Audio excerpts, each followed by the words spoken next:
One of the headlines we saw today is McDonald's is suing the Big Four packing company. McDonald's is suing top meat packers, including Cargill, for allegedly colluding to inflate the price of beef. What does that mean for us at the grocery store? Welcome to the Dust or Mud podcast, where we like to talk about food, freedom, and farming. My name is Rich. And I'm Shelley. After a 25-year military career, we moved to the Ozarks of Missouri, started a regenerative farm, and became beef producers. So this particular article kind of caught our eye because, as it turns out, the beef industry in this country is fairly, let's just say, nearly monopolized.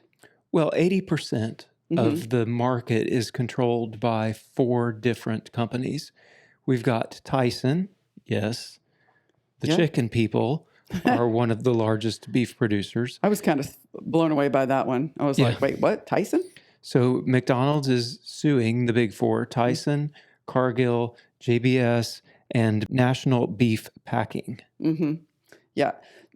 McDonald's says that these 4 companies have been colluding over the past decade-ish and controlling the market price by the supply that they're allowing in.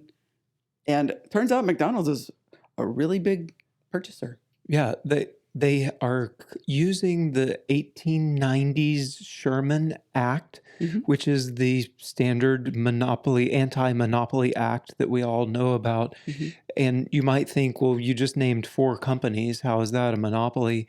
But the Sherman Act also includes collusion to control pricing amongst a series of companies. So it's not just you can't have one company. It's not always about mergers.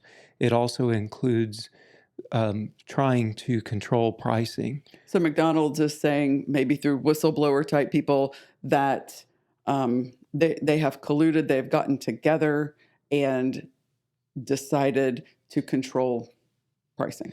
Yeah, and interestingly, this isn't the first time that the 4 companies have been sued. In 2019, they faced a lawsuit as well, but that one was from beef producers like us, ranchers and grocery stores sued them, and a lot of that litigation is still ongoing, but they have been paying out money, millions and millions. $52.5 million on one settlement, $225 million plus on another settlement.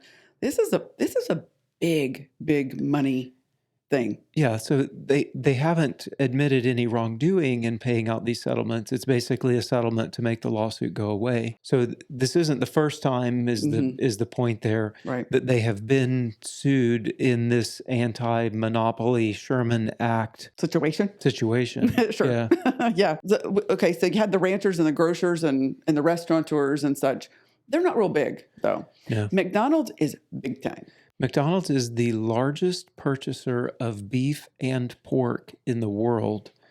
And that it matters for this one, they're the second largest chicken purchaser as well. So when the largest buyer of beef is suing the largest producers of beef, things might get interesting. Yeah. And they might be able to actually make some changes. Yeah, you could, best case scenario, right? One could hope for would be changes in the whole big food industry. Busted up a little bit. Yeah. I don't foresee that happening. I think that would act actually against what McDonald's is looking for. McDonald's needs cheap beef, right? They need cheap beef. And McDonald's is one of the primary reasons that we ended up with this particular meatpacking situation and it being so centralized is because they needed cheap beef. They needed efficient. They needed coming out fast. They don't care about the quality. They just need a lot of it. Not really. Yeah. You have to have it, it has to be consistent. It has to be always available, right? The volume has to be there. And one of the things that McDonald's is claiming is that these companies have artificially lowered the number of beef that they're producing, which would then You the get the prices. supply, if you keep the supply low, Hmm. as demand goes up, the price then goes up because there's not the supply there to Hmm. meet that demand. So these four companies control 80% of the beef. So like it is, were they to be colluding, which is the Assertion. assertion. McDonald's accuses Tyson, JBS, Cargill, and the National Beef Packing Company of collectively limiting supply of beef to boost prices. Then they really could have an impact on the prices of beef. Well, McDonald's is not the only purchaser of beef. No, We're all purchasers of beef. that's right.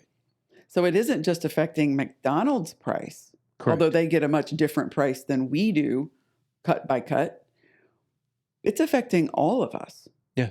at the grocery store. And beef prices do continue to go up and up. Anybody and up. noticed Yeah. that they just seem to be on this steady rise? And I was looking this morning, the beef futures for next month are up. For February of 25, they're up. For April of 25, they're up. So there's no end in sight for a reduction in beef prices anytime soon. No, and so what this also leads to is these four companies artificially keeping the prices lower, if that is true. If by doing so, the other end of things, we now have the lowest national beef herd that we've had, lowest number of beef in 70 years. Hmm. And reason being, input prices continue to go up. There's droughts, hay is expensive, there's natural disasters. Like all of these things are making the input prices go up for those who are raising the beef. Hmm. And the companies that are buying the beef are keeping the prices down low for them, right? And so they're the guys that are actually producing the beef aren't getting enough money to cover their input costs. Right. So the herd, our U.S. national herd numbers are down to the lowest they've been in 70 years. That's crazy. Not only does it affect the prices, but it affects the quality of beef that we're all getting, that we have access to. I know for a fact that the quality of meat coming out of these really large packing houses is not the same as from a small regenerative style farmer producer who is doing a smaller herd. The quality's got to be different. It is. The nutritional value is different. The cows that are grass-fed, we've talked about that in previous podcasts. The omega-6 to omega-3 ratios are different. Like a grass-fed cow is different. One of the things, though, is they're able to create a consistent product. When you have thousands and thousands of animals, on average at this feed yard, we'll bring in and ship out about 3,500 a week. standing in the same spot, eating the exact same food. From a feed standpoint, each pen is fed twice a day, and that's a formulated diet from an on-staff nutritionist that we have here. With the exact same weather, the sun is shining on them at the exact same time, the temperature, right? Like everything about them is exactly the same. Then the product that comes out of that is exactly the same. Where for us, we have a single beef butchered at a time that we then sell in our store. Mm-hmm. But the package of hamburger that you get this time might be slightly different than the package of hamburger you got from the last beef we had processed, because our beef comes from one cow. So that's how they're able to keep everything consistent. And that's one of the things that they have to have. And that has driven this centralized feedlot mentality, Mm-hmm. where you have these thousands of animals right there together. Mm-hmm. You can have a standardized product across the board. Mm. And what that means to the purchaser, say at a Walmart or a grocery store, Uh-huh. is you're getting that same beef, right? Because Mhm. that's what 80% of the beef production is making that product, because the largest buyer of beef needs that product. And dictates what they grow. That's right. Mm. Yep. McDonald's buys over 1 billion pounds of beef annually. with a B. Yeah. That's a lot of beef. Right.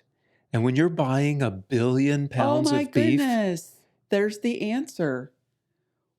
Remember the old commercial, Wendy's? Where's the beef? McDonald's bought all of it, y'all. maybe. Hey, we gotta lighten these things up a I little don't think Wendy's would agree. Wendy's didn't agree? I don't think they would agree. Well, they're not at the top of the food chain. No, McDonald's buys the most. They do. Wow. That's a lot of beef. Yeah. Mm. So when the big corporations do get involved, that's Okay. the product that you get, even as the consumer in the grocery store. So the primary beef that is sold and consumed in this country is doled out by, 80% of it is doled out by 4 of the largest packing houses. What can we do as consumers if we want to, I don't know, stop, being the clown in this circus kind of thing? Who's the greatest clown of them all? When you're with him, life is a ball. And find a different source. Yeah, we recommend find a local farmer. Vote with your dollar. And if you don't want to participate in what all is happening in that big beef industry, try to find someone in your local area who is growing beef that you agree with how they're growing it. It's single source. Maybe you can buy it in bulk. Do a family Sometimes. cow share. Yep. Sometimes you can do that and get out of that system. You can probably find one that is raised regeneratively on a regenerative farm like ours, where the cows spend their time rotating through pastures and not standing in dirt feedlots. The cows are eating grass or hay and not some kind of corn silage chop scientific mixture that includes candy and sugar and Things that make them things- grow at a specific rate at a specific time all of the Yeah, but you can find a beef source that is growing beef the way that beef is supposed to be grown. right. And from an environmental perspective, there is a difference between a cow that is raised on a pasture and thousands of cows that are standing on a dirt lot. Absolutely. There is a difference there. Mhm. And so I think if you're concerned at all about the quality of your beef, the way that the animal was raised, the environmental impact of the beef, ruminant animal. of a ruminant animal, like there are ways that you can, mitigate those concerns, and that would be find a local regenerative farmer. And still eat beef. Yeah. Yeah. Well, yeah, sure. Eating beef is one of the most nutritious things that you can do to us. But you can still eat beef and mitigate those things you were just Right. talking about. Right, by finding a local regenerative farmer. Right. And if you can't find one, there are plenty of them out there that will ship. Yes. Look at Will Harris with White Oaks Pastures. Like, he's got so many great videos out these days about the things that he's doing, and he ships. His story, Will Harris's story at White Oak Pastures, from going from a feedlot type ag beef supplier to a regenerative farmer, is just a phenomenal story of someone who he completely changed his operation. And it is, if you haven't seen it, I highly recommend it. Yeah, it's a good great. story. Yeah. In this, really, the reason that McDonald's is suing the producers highlights the problem here. Mhm. The suit is because they're saying that the prices are being kept artificially high, Mhm. which means we need lower priced product. Mhm. And that constant drive towards a lower priced product is what leads you into these feedlot type situations in the first place. Right. Right. And to get away from that is go local. Yeah. And if at all, decentralize the situation. Yeah. if they can get there decentralizing the packing houses and spreading them back out across the country so that the supply chain is shorter to the folks, to the grocery stores, and it's just not concentrated into the control of 4 big multinational companies. So while McDonald's is suing Big Beef and the big 4 companies, and that whole battle is taking place, we've seen that's been ongoing for 5 years already with the last lawsuit. Mm-hmm. So while things could potentially change in the future, right now, we can all make choices and we can make changes by supporting local beef producers. Absolutely. Go find your local beef producer, support them, and get yourself some good meat in your freezers. Yeah. We hope you enjoyed this podcast. And until next time, bye, y'all. Bye, y'all.